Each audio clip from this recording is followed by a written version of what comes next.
Hi everyone! Welcome muli sa another episode ng Aling Oday's Kitchen. Gagawa tayo ngayon ng salted egg pasta. And here are the following ingredients.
Very quick and easy lang itong ating gagawing pasta. Dito sa ating pan, naglagay na ako ng olive oil. Igigisa muna natin or itong ating kamatis. Ang ginamit kong kamatis, yung cherry tomatoes. Pero pwede din yung ordinaryong kamatis na lang. Palambutin ko lang ng konti to, pero hindi ko i-overcook.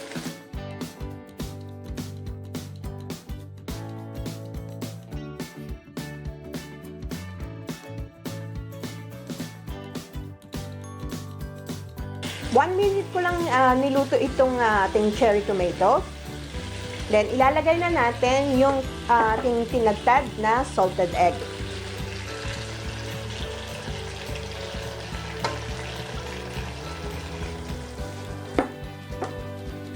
Sama-sama na ito. Ilagay natin yung black olives or kung walang black olives, pwede din yung green olives. Yung ating capers.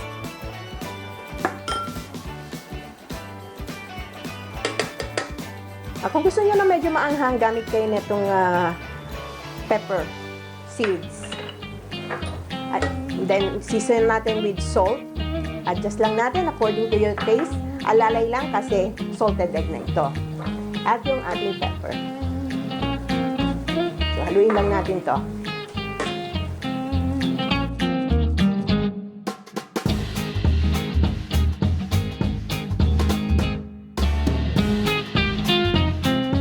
Ayan, very quick and easy. So, kung matatandaan nyo, meron akong isang pang video, yung ating tinapa flakes pasta.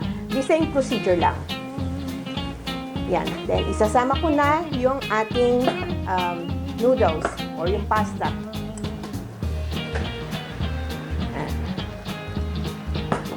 And haluin lang natin.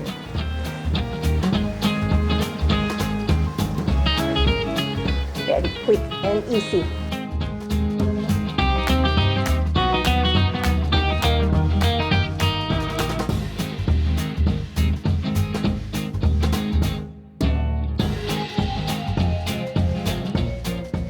Ayan, well mixed na. Pwede na ito. Isasali na natin to sa ating serving plate. Ayan, isali na natin dito sa ating serving plate.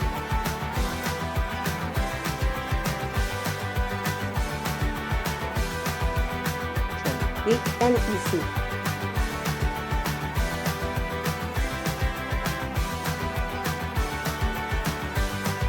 And lalagyan na natin ng cream cheese sa ibabaw. Kung walang cream cheese, pwede na yung mga cheddar cheese na lang. Then, itatap natin ng garnish ng fresh chopped parsley. Kung walang parsley, pwede din naman yung dried parsley. That's about it. This one is ready for serving. Ito na ang ating quick and easy salted egg pasta.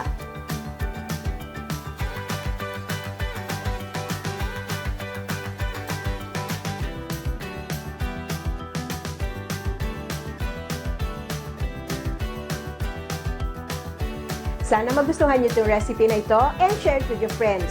Don't forget to hit that notification button para lagi kayong updated sa aking videos. Give us a thumbs up and share. Ako po si Aling Oday. Magkita-kita ulit tayo sa aking susunod na video. Salamat! Bye! Please follow me on my Facebook page, Twitter, and Instagram.